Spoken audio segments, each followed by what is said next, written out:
told you I'm the real champion. I told you I'm the champion of the world. All of you bow. All of my critics crawl. All of you suckers.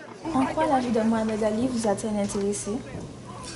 Mohamed Ali, c'est un personnage assez incroyable du XXe siècle. C'est un grand boxeur déjà.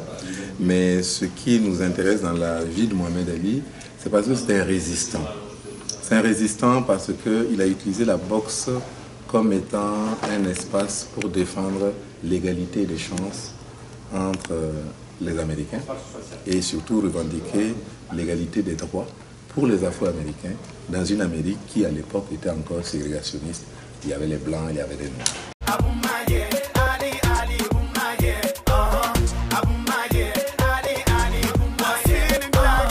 C'est un héros aussi, c'est un exemple, parce que ce n'était pas seulement un boxeur, c'était surtout un combattant de la liberté. Comment est-ce que l'on fait pour résumer la vie d'un homme en environ 1 heure?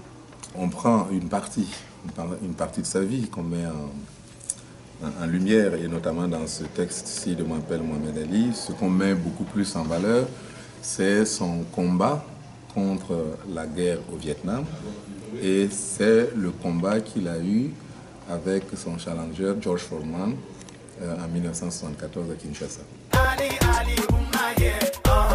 Le titre s'appelle M'appelle Ali, mais pourquoi M'appelle Ali au lieu de Je m'appelle Ali? Pourquoi avoir choisi ce titre? D'abord parce que quand il a changé de nom, parce qu'il s'appelait d'abord Cassius Clay, mais il estime que Cassius Clay c'était le nom d'un abolitionniste. C'était pas son nom, vraiment c'est pas son identité, donc il a changé, il s'appelait Mohamed Ali. Mais les journalistes ont toujours continué à l'interpeller, à l'appeler Cassius Clay, et alors il les interpelle tout de suite en leur disant « M'appelle Mohamed Ali ». No damage, that one did. Vicious hook.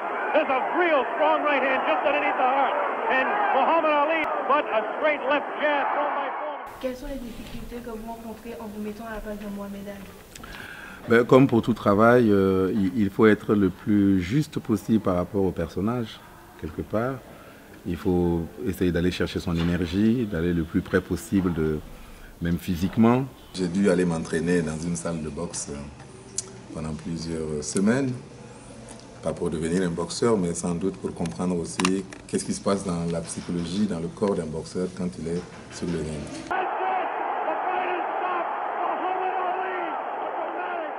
Est-ce que Mohamed Ali serait fier de vous voir jouer la pièce M'appelle Mohamed Ali? Figure-toi que au moment, en 2013, quand on faisait la répétition pour la pièce, on a programmé un voyage pour aller à Atlanta, pour aller le rencontrer. Mais il était déjà très très malade à cette époque-là, donc il ne sortait plus.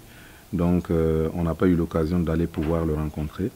C'est pour ça que dans la dernière image du spectacle, on projette son image et moi je rentre dedans.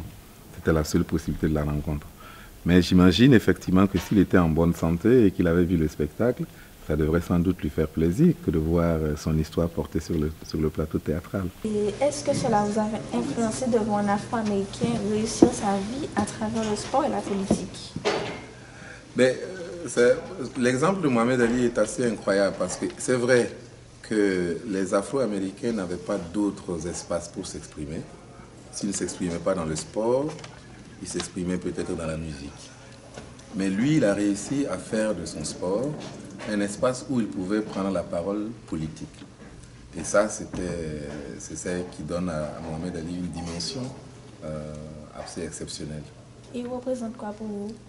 Il représente pour moi, dans le XXe siècle qui vient de passer, il représente pour moi ce qu'on peut appeler les titans du XXe siècle, comme Nelson Mandela, comme Martin Luther King, comme Gandhi, comme Fidel Castro.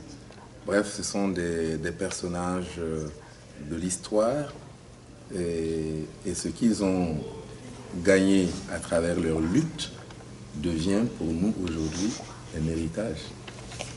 Merci. Merci.